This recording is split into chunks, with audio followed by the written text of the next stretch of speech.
Welcome to బీజేటీవీ. ముందుగా headlines చూద్దాం. రాహుల్ వ్యాఖ్యలపై కాంగ్రెస్ ను నిలదీసిన రామచంద్రరావు. విద్యా సంస్థలను కించపరచడం కాంగ్రెస్ కు అలవాటన్న విమర్శ. సిక్కు గురువులపై వ్యాఖ్యలకు క్షమాపణ చెప్పాలన్న డిమాండ్. దేశ ఐక్యతకు విఘాతం కలిగించే రాజకీయాలపై హెచ్చరిక. అన్న ప్రసాదాల నాణ్యతపై టీటీడీ సమీక్ష. పప్పు ధాన్యాల ప్రమాణాలపై ప్రత్యేక సమావేశం. భక్తులకు అత్యుత్తమ ఆహారం అందించడమే లక్ష్యమని వ్యాఖ్య. నాణ్యతలో రాజీ ఉండదన్న టీటీడీ.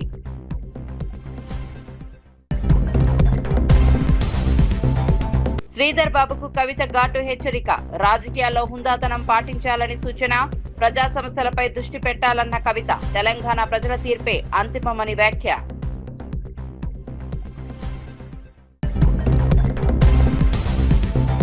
సాయికృష్ణ కేసులో చంద్రబాబుపై కేసు పెట్టాలన్న అమర్నాథ్. సీఎం హోంమంత్రిని నిందితులుగా చేర్చాలని డిమాండ్. లాకప్ డెత్ కేసులో ఆధారాలు మాయం చేశారన్న ఆరోపణ. సిబిఐ దర్యాప్తు జరిపించాలని విజ్ఞప్తి.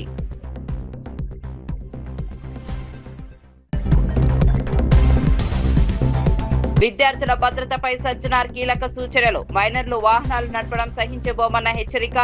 డ్రైవర్లపై పర్యవేక్షణ పెంచాలని సూచన. పిల్లల భద్రతలో రాజీ లేదన్న సజ్జనార్.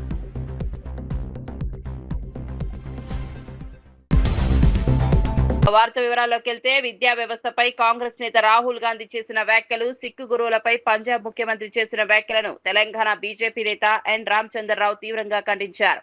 హైదరాబాద్ లో నిర్వహించిన మీడియా సమావేశంలో ఆయన మాట్లాడుతూ, దేశంలోని ప్రతిష్టాత్మక విద్యా సంస్థలను కించపరచడం కాంగ్రెస్ కు అలవాటైందని విమర్శించారు. సిక్కు గురువుల చరిత్ర, వారి త్యాగాలను అవమానించేలా మాట్లాడడం అత్యంత బాధాకరమని పేర్కొన్నారు. సిక్కు సమాజ మనోభావాలను దెబ్బతీసేలా చేసిన వ్యాఖ్యలపై పంజాబ్ ముఖ్యమంత్రి వెంటనే క్షమాపణలు చెప్పాలని డిమాండ్ చేశారు. దేశ ఐక్యతను దెబ్బతీసే రాజకీయాలకు ప్రజలు తగిన బుద్ధి చెబుతారని హెచ్చరించారు. భారతీయ సంస్కృతి, మతపరమైన విలువలను కాపాడడం ప్రతి రాజకీయ నాయకుడి బాధ్యత అని రామచంద్రరావు స్పష్టం చేశారు. The education system should be in a different pattern when competing with the world. And today, Mr. Modi's education policy is in that direction. Mere criticism on the education system of the country will not stand, and it is not tenable also, because Congress itself has spoiled the education system in the entire country. They tried to anti-Indianize it. They tried to, in fact, make the people study under the urban Naxals who are supposed to be the main academicians, and then so therefore they have always neglected the nationalist point of view in academics. So now I think slowly the people and the students are going towards nationalistic point of view, and just because certain elements who are against Indianization of the education, against the nationalistic thinking of the education, are opposing it, and Rahul Gandhi supporting them without any thinking over it. So I think Mr. Rahul Gandhi should understand first that the education system is now changing as per the need of the world and international standards. BJP party has destroyed TMC and now Shiv Sena, Uday Thackeray party, and recently the SP party. In Maharashtra, they are giving security to the MPs. Security has to be provided to the people who have a threat from their own party because of their differences with the leader. Because the life of any person, even a small citizen, is very important, and therefore when the MPs have their threat from their main party leaders and they threaten them, so naturally they seek security, and providing them widespread security by the state is a must, because they have been threatened, and to protect them is a duty of the state. BJP party has started main game in UP also. They are targeting SPM. In fact, the breaking of the parties of either it be TMC or UBT or whatever it may be, they are falling on their own weight. BJP has nothing to do with it. In fact, these people are having their own differences, and now it are coming to fore, and every person is now looking after their political future. And when they see that their leaders are actually not having people support, so definitely there will be disturbances in their own party. So what is all happening in their parties, it is their business, it is their internal affairs, and they are falling apart because of their own follies and under their own weight. Being the same community, the Punjab CM Man is commenting on Sikh gurus. The religious sentiment of any religion has to be respected. And Mr. Man, who is from Punjab, he is also Punjab CM. He had heard the sentiments of Sikhs largely in Punjab. So therefore, the entire Sikh community in Punjab are unhappy with him for his comment on Guru Sahiban. So therefore, he should either apologize or he should tender resignation because of such a insult to the religious leaders in Punjab. Today, Rahul Gandhi is birthday local leader. Mr. Rahul Gandhi's birth. Andhra Pradesh DSC నియామక ప్రక్రియలో తీవ్ర అవకతవకలు జరిగాయని వైఎస్ఆర్సీపీ రాజ్యసభ సభ్యుడు YV Subbareddy ఆరోపించారు. ఢిల్లీలో మీడియాతో మాట్లాడిన ఆయన కూటమి ప్రభుత్వ హయాంలో జరుగుతున్న డిఎస్సీ వ్యవహారం దేశవ్యాప్తంగా సంచలనం సృష్టించిన నీట్ పేపర్ లీక్ కంటే పెద్ద కుంభకోణమని పేర్కొన్నారు. లక్షలాది మంది నిరుద్యోగ యువత భవిష్యత్తుతో ప్రభుత్వం ఆటలాడుకుంటోందని విమర్శించారు. డిఎస్సీ ఎంపికల్లో పారదర్శకత లేదని, అర్హులైన అభ్యర్థులకు అన్యాయం జరిగిందని ఆరోపించారు. ఈ మొత్తం వ్యవహారానికి బాధ్యత వహిస్తూ విద్యాశాఖ మంత్రి నారా లోకేష్ తన పదవికి రాజీనామా చేయాలని డిమాండ్ చేశారు. నిరుద్యోగుల నమ్మకాన్ని దెబ్బతీసే చర్యలను ప్రజలు గమనిస్తున్నారని వైవి సుబ్బారెడ్డి అన్నారు. స్పోర్ట్స్ కార్పొరేషన్ వీటి ద్వారానో సర్టిఫికేట్లు ఇప్పించి దాని ద్వారా స్పోర్ట్స్ కోటా కింద రిక్రూట్మెంట్ చేయడం జరిగింది.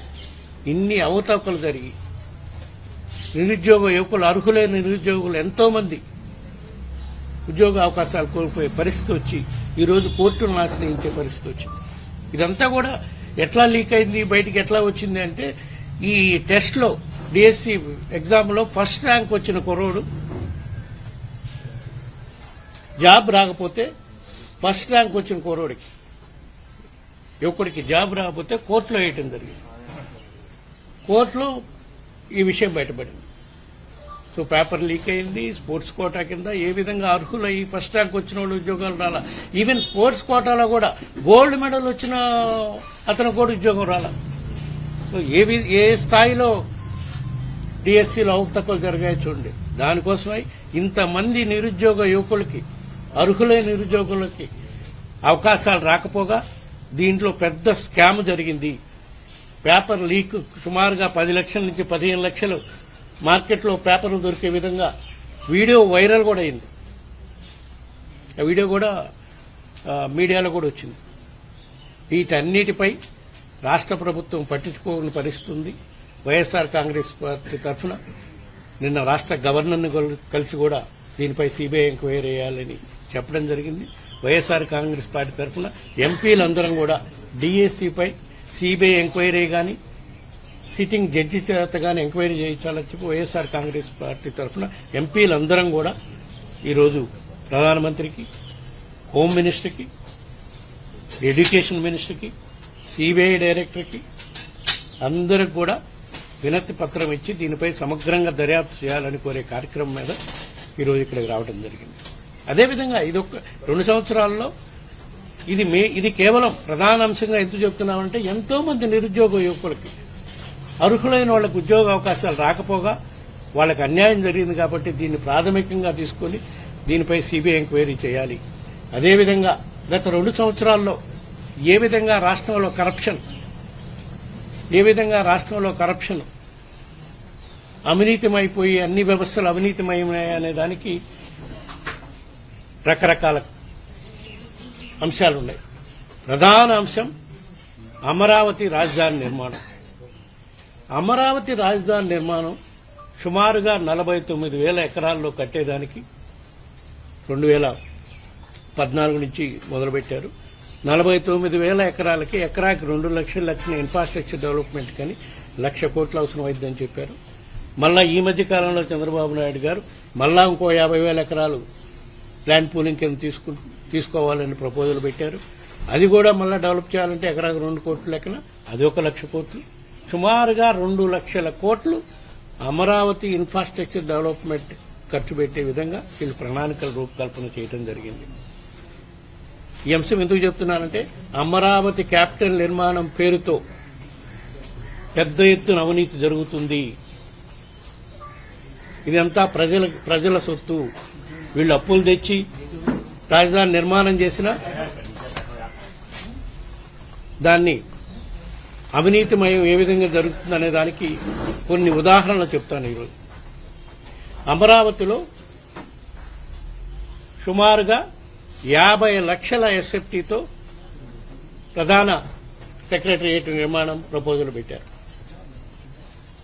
తెలంగాణలో ఈ మధ్య కాలంలోనే సెక్రటరియట్ భవన్ నిర్మాణం చేశారు. సుమారుగా 10 లక్షల చిల్లర ఎస్ఎఫ్టీతో చేశారు. అమరావతిలో 50 లక్షల స్క్వేర్ ఫీట్స్ తో క్యాపిటల్ ప్రధాన బిల్డింగ్స్ నిర్మాణానికి టెండర్స్ కొంతమేరకు టెండర్లు కూడా పిలిచారు, కొన్ని ఫైనలైజ్ కూడా చేశారు. స్క్వేర్ ఫీట్ 20,500 రూపాయలకి కన్స్ట్రక్షన్ కాస్ట్. అందులో దీంట్లో ఇంక్లూడింగ్ ఈ మధ్య కాలంలో పిలిచిన గ్లాసు, క్లాడింగ్ అన్ని కలిపి స్క్వేర్ ఫీట్కి 20,500 రూపాయలు. అంటే ఏ ప్రధాన నగరంలో అయినా రియల్ ఎస్టేట్ వ్యాపారం చేసేవాళ్ళైనా ల్యాండ్ కాస్ట్ తోటే మాకు రియల్ ఎస్టేట్ వ్యాపారం చేసే మహేంద్ర రామరెడ్డి గారు ఉన్నారు. కాంగ్రెస్ ప్రభుత్వం ఎన్నికల సమయంలో ఇచ్చిన హామీల అమలుపై బీఆర్ఎస్ వర్కింగ్ ప్రెసిడెంట్ కేటీఆర్ ప్రశ్నించారు. అడ్డగోలు హామీలు ఇచ్చి అధికారంలోకి వచ్చారని విమర్శించారు. 100 రోజుల్లో 420 గ్యారంటీలు అమలు చేస్తామని చెప్పిన కాంగ్రెస్ ఇప్పుడు 900 రోజులు పూర్తవుతున్నా హామీలు ఎందుకు అమలు చేయలేదని నిలదీశారు. ప్రజలకు ఇచ్చిన మాట నిలబెట్టుకోవడం ప్రభుత్వ బాధ్యత అని అన్నారు. ఎన్నికల సమయంలో చేసిన వాగ్దానాలను అమలు చేయకుండా ప్రజలను మోసం చేస్తున్నారని ఆరోపించారు. కాంగ్రెస్ నాయకుల హామీల అమలుపై స్పష్టత ఇవ్వాలని డిమాండ్ చేశారు. ప్రజలు అన్ని విషయాలను గమనిస్తున్నారని, తగిన సమయంలో తీర్పు ఇస్తారని కేటీఆర్ పేర్కొన్నారు. అధ్యక్షుడిగా పెద్ద పెద్ద మాటలు చెప్పిండు. కేసీఆర్ గారు ₹1,00,000 ఇస్తే పెళ్లికి నేను తులం బంగారం ఇస్తా. కేసీఆర్ గారు ఇచ్చే డబ్బులు టైంకి వస్తలేవు, మీరు లగ్న పత్రిక పెట్టుకోగానే వెంటనే మీ ఇంటికి తులం బంగారం పంపిస్తా అని పెద్ద పెద్ద మాటలు. రైతులకి 10,000 కేసీఆర్ గారు ఇస్తే నేను 15,000 ఇస్తా. కేసీఆర్ గారు 2,000 పెన్షన్ ఇస్తే నేను 4,000 ఇస్తా. అత్తకి 4,000, కోడలికి 2,500 అని చెప్పి నోటికొచ్చిన మాటలు చెప్పి అడ్డగోలు హామీలు ఇచ్చి 6 గ్యారంటీలు, 420 హామీలు, 13 డిక్లరేషన్లు, చాంతాడంత పుస్తకం రాసి ఒక్కొక్క వర్గాన్ని బుట్టలో వేసుకొని మొత్తానికి గద్దెకెక్కిండు ముఖ్యమంత్రి గారు. ఇంకా మీకు గుర్తుండాలా, వాళ్ళ పార్టీ నాయకులు గ్యారంటీ కార్డులు కొట్టించింది. గ్యారంటీ కార్డులు ఏమన్నారు? మీకు 100 రోజుల్లోనే 100 दिनों में हर कुछ कर देंगे, आपके लिए हर चीज कर देंगे. 100 రోజుల్లోనే అన్ని ఇస్తాం. 100 రోజుల్లోనే 4,000 పెన్షన్ ఇస్తాం. 100 రోజుల్లోనే తులం బంగారం ఇస్తాం. విద్యార్థులకి 5 లక్షల భరోసా కార్డు ఇస్తాం. 100 రోజుల్లోనే రైతులకు రైతు భరోసా ఇస్తాం. 100 రోజుల్లోనే అన్ని అయిపోతాయి. ఆ డిప్యూటీ సీఎం గారు ఉన్నారు ఇప్పుడు, బట్టి విక్రమార్క గారు. ఆయన అయితే ఏం చెప్పిండు? ఈ కార్డు చాలా విలువైన కార్డు, దీన్ని భద్రంగా పెట్టుకోండి, దాచిపెట్టుకోండి, 100 రోజులు పట్టుకోండి. తర్వాత మా నాయకులు, మా కార్యకర్తలు వచ్చి మీకు ఒక్కొక్కరికి చెప్పిన ప్రతి హామీ 100 రోజుల్లోనే చేసే బాధ్యత మాది అని చెప్పి ఆ రోజు ఛాతీ గుద్దుకొని మరీ చెప్పినారు. మరి అడిగినాం మనం, అయ్యా విక్రమార్క గారు, అయ్యా రేవంత్ రెడ్డి గారు, అయ్యా కాంగ్రెస్ నాయకులారా, 100 రోజులు కాదు 900 రోజులు అయింది స్వామి, ఏమైంది మరి? మీరిచ్చిన హామీలు ఏవి? 420 హామీలు ఇస్తిరి ఏవి అంటే, మొన్న ఈ మధ్యన ముఖ్యమంత్రి గారు చాలా విచిత్రంగా మాట్లాడుతున్నాడు. కొత్తగా మొన్న ఆదిలాబాద్ పోయి అక్కడ స్పీచ్ ఇస్తున్నాడు ముఖ్యమంత్రి గారు. ఏం చెప్తున్నాడు? 100 రోజుల్లోనే చేస్తామని చెప్పినాం కరెక్టే, కానీ 100 రోజుల్లోనే ఎంత కండలు తిరిగిన వస్తాదైనా, ఎంత కండలు తిరిగిన పైల్వానైనా పిల్లల్ని ఉట్టిస్తాడా? మనకు తెలియదట. ఎంత కండలు తిరిగిన వస్తాదు పైల్వాను 100 రోజుల్లోనే పిల్లలు ఉట్టిస్తాడా అని ముఖ్యమంత్రి గారు చెప్తున్నాడు. నేను అడుగుతా ఉన్న ముఖ్యమంత్రి గారిని, అయ్యా 100 రోజుల్లో పిల్లలు పుట్టరని మాకు కూడా తెలుసు, మాకు కూడా పెళ్ళయింది, మాకు కూడా పిల్లలు ఉన్నారు, మాకు కూడా తెలుసు. కానీ నేను అడుగుతున్నా రేవంత్ రెడ్డి గారు, 100 రోజుల్లో పిల్లలు పుట్టలేదు ఓకే, 3 నెలల్లో పుట్టలేదు ఓకే, కానీ 30 నెలల్లో కూడా పుట్టకపోతే మరి ఏమని పిలవాలి నిన్ను? నేను అడుగుతున్నా. 3 నెలల్లో పుట్టరు ఓకే, నో ప్రాబ్లం, 30 నెలల్లో పుట్టలే, మరి ఏమనాలి నిన్ను నేను? ఆంధ్రప్రదేశ్ లో కూటమి ప్రభుత్వం 2 ఏళ్లు పూర్తి చేసుకున్న సందర్భంగా రాష్ట్ర వ్యాప్తంగా విజయోత్సవాలు ఘనంగా నిర్వహించారు. 3 పార్టీలకు చెందిన మంత్రులు, ఎమ్మెల్యేలు, ఎంపీలు, కార్యకర్తలు పెద్ద ఎత్తున పాల్గొన్నారు. గుంటూరులో మంత్రి దుర్గేష్ మాట్లాడుతూ ప్రజల కూటమి పాలనతో సంతోషంగా ఉన్నారని తెలిపారు. పల్నాడు, కాకినాడ, శ్రీకాకుళం, కోనసీమ, కర్నూలు, విశాఖపట్నం సహా పలు జిల్లాల్లో విజయోత్సవ ర్యాలీలు, సభలు నిర్వహించారు. ప్రభుత్వం అమలు చేసిన సంక్షేమ పథకాలు, అభివృద్ధి కార్యక్రమాలను ప్రజలకు వివరించారు. గత ప్రభుత్వ పాలనతో పోలిస్తే ప్రస్తుతం రాష్ట్రం అభివృద్ధి దిశగా ముందుకు సాగుతోందని నేతలు పేర్కొన్నారు. కూటమి ప్రభుత్వానికి ప్రజల మద్దతు మరింత పెరుగుతోందని నాయకులు అభిప్రాయపడ్డారు.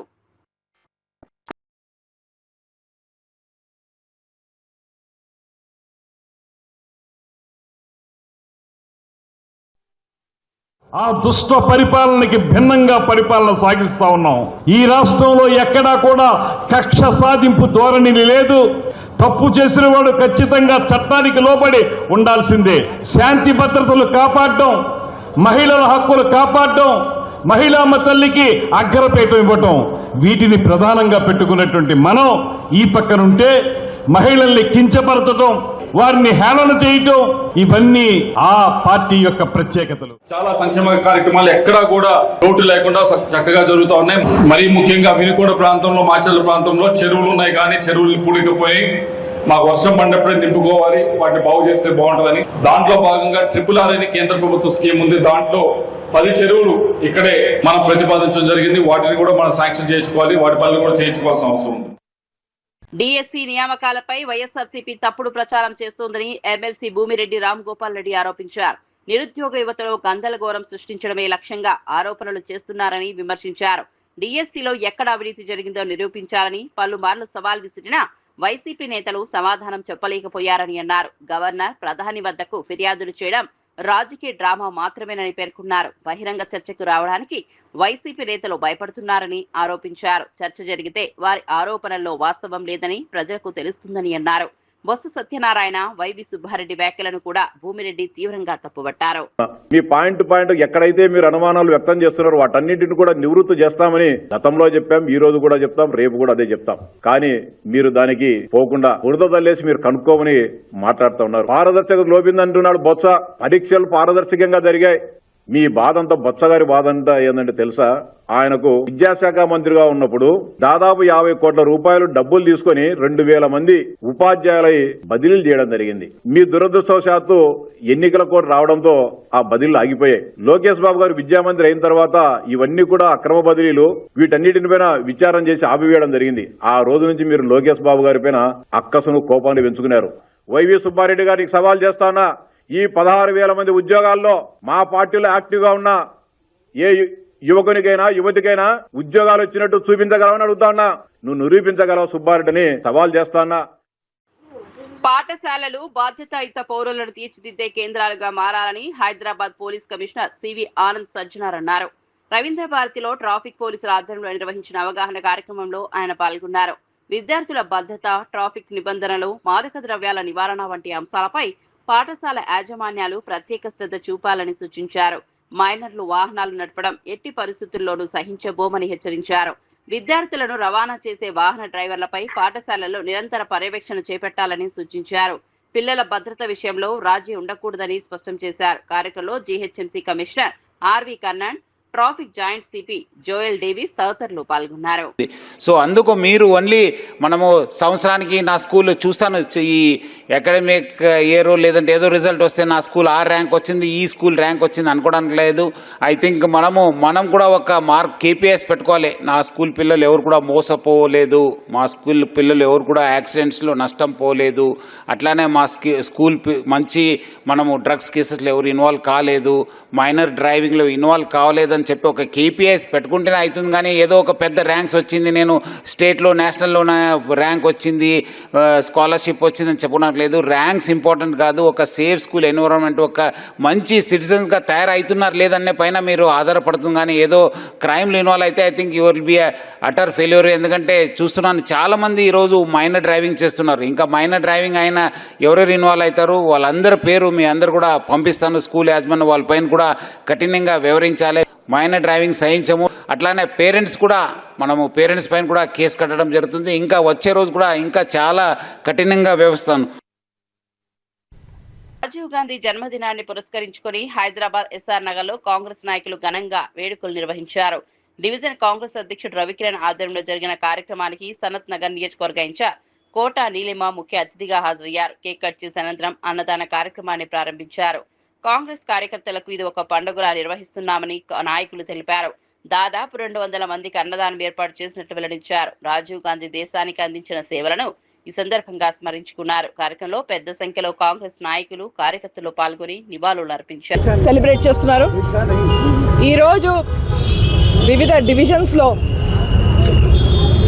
పిల్లలకి బుక్స్ కానీ, స్కూల్ బ్యాగ్స్ కానీ స్కూల్స్లో, అలాగే ఎన్నో జగాల్లో అన్నదానం చేయడం, అలాగే ఆర్ఫనేజెస్లో ఫ్రూట్స్, హాస్పిటల్స్లో ఆర్ఫనేజెస్లో ఫ్రూట్స్ ఇవ్వడం, అలాగే మహిళలకి చీరల పంపిణీ, ఇలాంటి ఎన్నో వేడుకలు అంటే సెలబ్రేషన్స్ అవుతున్నాయి మొత్తం కాన్స్టిట్యుయెన్సీలో. ఇవాళ మీ అందరికి కూడా ఈరోజు మీ అందరికీ కూడా సెలబ్రేట్ చేయడానికి హ్యాపీ బర్త్డే మీ అందరి వైపు నుంచి కూడా రాహుల్ గాంధీ గారికి.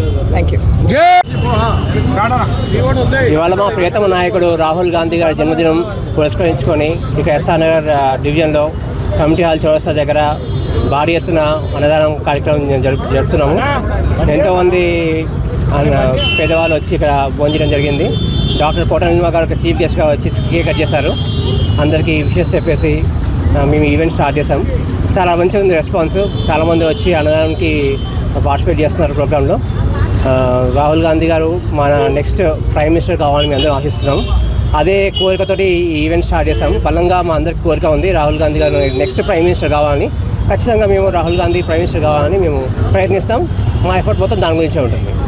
జై కాంగ్రెస్. 200 మెంబర్స్కి ప్రస్తుతం భోజనం అరేంజ్ చేసాం.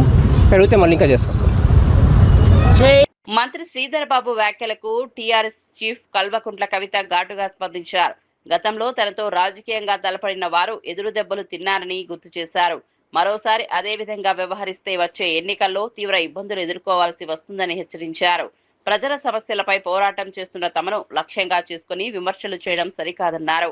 రాజకీయాల్లో హుందాతనం పాటించాలని సూచించారు. అధికారంలో ఉన్నవారు ప్రజల సమస్యల పరిష్కారంపై దృష్టి పెట్టాలని, అనవసర ఆరోపణలతో కాలక్షేపం చేయవద్దని పేర్కొన్నారు. తెలంగాణ ప్రజల తీర్పే అంతిమమని, దానిని ఎవరూ తక్కువ అంచనా వేయవద్దని కవిత వ్యాఖ్యానించారు. వస్తే మాత్రం మంచిగా ఉండదు, పొలిటికల్ గా నెక్స్ట్ టర్మ్ గురించి ఇబ్బంది పడే పరిస్థితి ఉంటుంది. కాబట్టి శ్రీధర్ బాబు గారు ఇటువంటి ప్రయత్నం చేయొద్దని కూడా కోరుతా ఉన్నా. గాదే సాయికృష్ణ లాకప్ డెత్ కేసుపై వైఎస్ఆర్సీపీ నేత, మాజీ మంత్రి గుడివాడ అమర్నాథ్ తీవ్ర స్థాయిలో స్పందించారు. ఈ కేసులో ముఖ్యమంత్రి చంద్రబాబును A1 గా, హోంమంత్రి అనితను A2 గా చేర్చి కేసు నమోదు చేయాలని డిమాండ్ చేశారు. యువకుడిని హత్య చేసి ఆధారాలను మాయం చేశారని ఆరోపించారు. రాష్ట్ర చరిత్రలో ఇలాంటి ఘటన ఎప్పుడూ చూడలేదని మండిపడ్డారు. ఏపీలో అంబేద్కర్ రాజ్యాంగం స్థానంలో రెడ్ బుక్ రాజ్యాంగం అమలవుతోందని విమర్శించారు. లాకప్ డెత్ వ్యవహారాన్ని కప్పిపుచ్చుకునేందుకు ఒక సిఐని బలిపశువుగా మార్చారని ఆరోపించారు. ఈ కేసుపై సిబిఐ దర్యాప్తు జరిపించి బాధ్యులను శిక్షించాలని అమర్నాథ్ డిమాండ్ చేశారు. ఈ ఘటనపై ప్రజలకు పూర్తి నిజాలు తెలియాల్సిన అవసరం ఉందన్నారు. అనడానికి, వినడానికి రాష్ట్ర ప్రజలు సిగ్గుపడతా ఉన్నారు. ఇటువంటి ప్రభుత్వాన్ని అధికారంలో తీసుకొచ్చినందుకు, ఇంత చేతకాని ప్రభుత్వాన్ని అధికారంలో కూర్చోబెట్టినందుకు, మొదట్లోనే వారు అధికారంలోకి వచ్చినటువంటి కొత్తలోనే అనుకున్నాం. ఏ రోజైతే ముఖ్యమంత్రి కొడుకు రోడ్ల మీదకి వచ్చి ఈ రాష్ట్రంలో ఇంకా అంబేద్కర్ గారి రాజ్యాంగం నడవదు, కేవలం రెడ్ బుక్ రాజ్యాంగం మాత్రమే నడుస్తుంది, దానికి రాష్ట్ర ప్రజలందరూ కూడా సిద్ధపడి ఉండాల్సిందే అని చెప్పి ఏ రోజైతే ముఖ్యమంత్రి కొడుకు చెప్పాడో ఆ రోజు నుంచి రాష్ట్రంలో లా అండ్ ఆర్డర్ అనేటువంటిది పూర్తిగా దిగజారిపోయింది అనేటువంటి దానికి నిన్న జరిగినటువంటి ఘటన ఒక ఉదాహరణ అనేటువంటి విషయాన్ని తెలియజేస్తా ఉన్నా. నిన్న ముఖ్యమంత్రి, ఉప ముఖ్యమంత్రి, ప్రభుత్వ పెద్దలందరూ కూడా కూర్చొని దీని మీద ముఖ్యమంత్రి గారు ఏమా సీరియస్గా ఉన్నారనేటువంటి ఒక కలరింగ్ ఇచ్చి, మొదట్లో సీఏని విఆర్ అన్నారు, నిన్న సస్పెండ్ అన్నారు, ఈరోజు తెల్లవారు చూస్తే ఆ కృష్ణలంక సీఏ మీద మర్డర్ కేసు పెట్టారు. అంటే ప్రభుత్వం ఆ వ్యక్తిని, సాయి కృష్ణ అనేటువంటి వ్యక్తిని చంపేశాం అనేటువంటి దాన్ని ఈ రోజు పెట్టినటువంటి ఎఫ్ఐఆర్తో నిర్ధారించారు. కోర్టులో ఏం చెప్పారు? 29వ తారీఖు కల్లా కోర్టు ఆ వ్యక్తిని హాజరుపరచమంటే దాని మీద ఎంక్వైరీ చేస్తున్నామని చెప్పి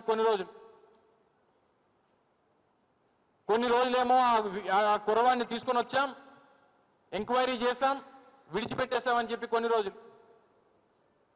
అసలు ఒక వ్యక్తి మీద వారెంట్ ఉన్న తర్వాత, వారెంట్ ఉన్నటువంటి వ్యక్తిని తీసుకొని వచ్చి స్టేషన్లో పెట్టిన తర్వాత మళ్ళీ కోర్టు తాలూకా అనుమతి లేకుండా విడిచిపెట్టేటువంటి దానికి మీకు ఎవరిచ్చారు అధికారం అనేటువంటిది ఈ సందర్భంగా అడుగుతా ఉన్నాను. ఆ తప్పుడు మాటలు చెప్పడానికి ఎవరిచ్చారు మీకు అధికారం? చివరికి మీరు పెట్టినటువంటి చిత్రహింసలు, మీరు అప్లై చేసినటువంటి 3rd డిగ్రీ, వీటన్నిటిని తట్టుకోలేక మరణిస్తే తీసుకెళ్లి బూడిద చేస్తారా? ఆ తల్లి తాలూకా శోకం చూస్తూ ఉంటే, ఆ తల్లి మాట్లాడుతున్నటువంటి మాటలు చూస్తూ ఉంటే, నా కొడుకుని నాకు అప్పగించండి, ఒకవేళ మరణిస్తే కనీసం ఆ బూడిదనన్నా నా చేతిలో పెట్టండి అనేటువంటి ఆ తల్లి మాటలు వింటా ఉంటే రాష్ట్ర ప్రజల తాలూకా హృదయాలు తరుక్కుపోతా ఉన్నాయి. అంత చేతకాని ప్రభుత్వం ఈరోజు రాష్ట్రంలో ఉన్నందుకు, అంత చేతకాని ముఖ్యమంత్రి రాష్ట్రంలో ఉన్నందుకు, అంత చేతకాని హోంమంత్రి రాష్ట్రంలో ఉన్నందుకు, అంత చేతకాని పోలీస్ డిపార్ట్మెంట్ ఈ రాష్ట్రంలో ఉన్నందుకు ఈరోజు ప్రజలు తలదించుకునేటువంటి పరిస్థితి. దేశవ్యాప్తంగా ఇది ఒక సంచలనం. దేశ ప్రజలందరూ కూడా ముక్కున వేలేసుకునేటువంటి పరిస్థితి తీసుకుని వచ్చింది ఆంధ్రప్రదేశ్ రాష్ట్ర ప్రభుత్వం, ఈ రాష్ట్రంలో ఉన్నటువంటి పోలీస్ డిపార్ట్మెంట్ అనేటువంటి. మిగిలినటువంటి పోలీస్ అధికారులు కూడా ఇది ఒక గుణపాఠంగా. సాయి కృష్ణ అంశంలో తనపై వస్తున్న ఆరోపణలకు జనసేన నాయకుడు అమ్మిశెట్టి వాసు స్పందించారు. ఈ విషయంపై మీడియాకు వివరణ ఇచ్చిన ఆయన, సాయి కృష్ణ వ్యవహారం తనకు 28 రోజుల క్రితమే తెలిసిందన్నారు. తాను ఎలాంటి సెటిల్మెంట్లు, ఆర్థిక లావాదేవీల గురించి మాట్లాడలేదని స్పష్టం చేశారు. బాధిత కుటుంబాన్ని పరామర్శించేందుకు మాత్రమే వారి ఇంటికి వెళ్లినట్లు తెలిపారు. అక్కడ జరిగిన ఘటనపై వ్యక్తిగతంగా తెలుసుకోవాలనే ఉద్దేశంతోనే వెళ్లానని పేర్కొన్నారు. తనపై కావాలనే కొందరు దుష్ప్రచారం చేస్తున్నారని ఆరోపించారు. వాస్తవాలు తెలుసుకోకుండా తన పేరును ఈ వివాదంలోకి లాగడం సరికాదన్నారు. ప్రజలు అసత్య ప్రచారాలను నమ్మవద్దని, నిజాలు బయటకు వస్తాయని అమ్మిశెట్టి వాసు వెల్లడించారు. అలా పరామర్శించి అక్కడ ఏం జరిగిందో తెలుసుకోవడానికి వెళ్ళటం జరిగింది.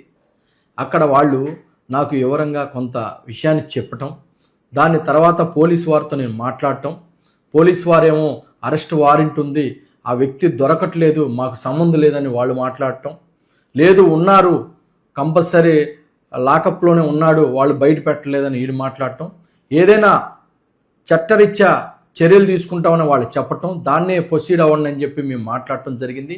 అంతేగాని వ్యక్తిగతంగా ఏదో పోలీసు వారిని వెనకేసుకొచ్చి వాళ్ళ వైపున మేము మాట్లాడింది కానీ ఏమీ లేదు.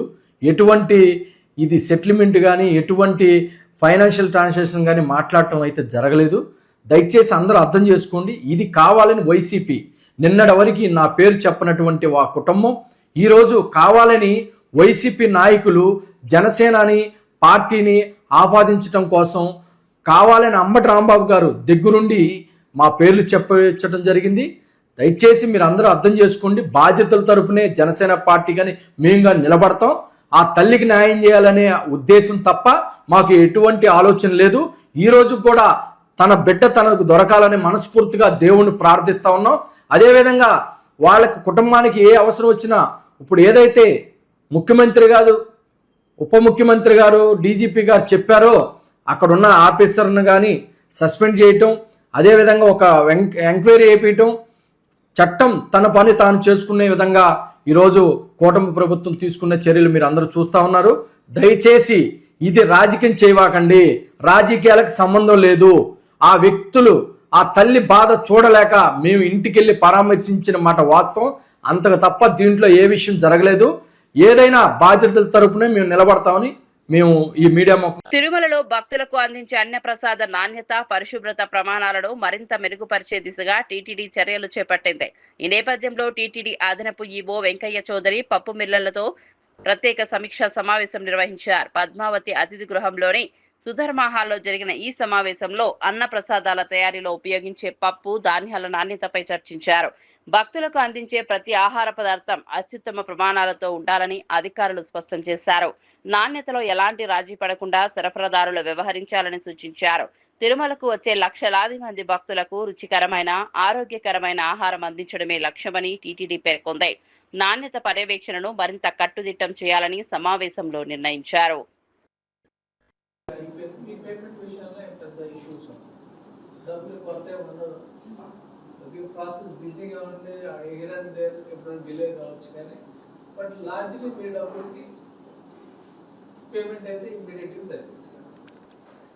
ఆయనకే భయపడే వాళ్ళు చాలా జాగ్రత్తగా చూసుకొని చేస్తారు.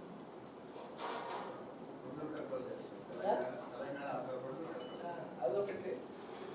ఇంకోటి, ఒకసారి ప్రొడక్ట్ డెలివరీ చేసిన తర్వాత మన దగ్గర ఖచ్చితంగా మనం చెప్పగలం నుంచి వచ్చిన ప్రొడక్ట్ అంత బాగాలేదు, క్వాలిటీ మెయింటైన్ చేయాలి అనేది ఆటోమేటిక్గా మా వాళ్ళు ఉంటారు.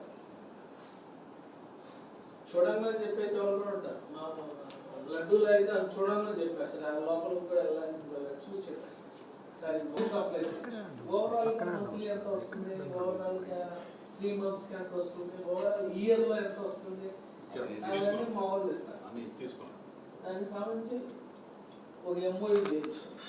ఫస్ట్ ఇమీడియట్ గా లీగల్ గా వెళ్ళాలి కాబట్టి రేట్ని ఎలా డిసైడ్ చేస్తాం, అదే మొత్తం రూల్ ఆఫ్ కంటెన్షన్ మనకి లీగల్ గా ఇష్యూ వచ్చేది కదా. We are not buying through a tender process, we are buying through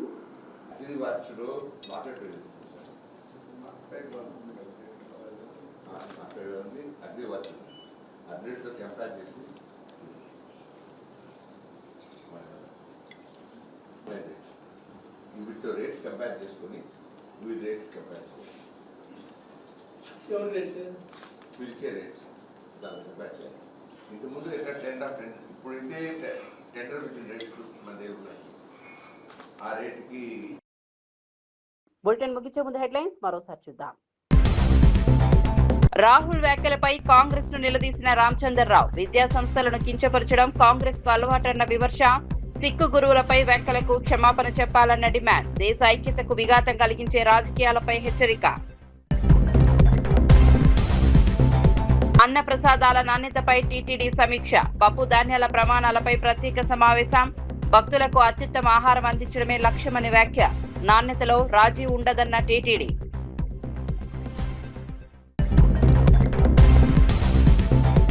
Sridhar బాబుకు కవిత ఘాటు హెచ్చరిక. రాజకీయాల్లో హుందాతనం పాటించాలని సూచన. ప్రజా సమస్యలపై దృష్టి పెట్టాలన్న కవిత. తెలంగాణ ప్రజల తీర్పే అంతిమమని వ్యాఖ్య.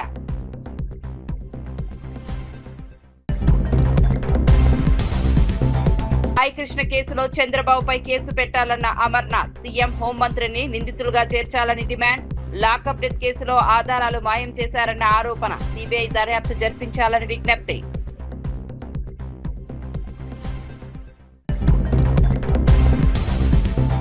విద్యార్థుల భద్రతపై సజ్జనార్ కీలక సూచనలు. మైనర్లు వాహనాలు నడపడం సహించబోమన్న హెచ్చరిక. డ్రైవర్లపై పర్యవేక్షణ పెంచాలని సూచన. పిల్లల భద్రతలో రాజీ లేదన్న సజ్జనార్.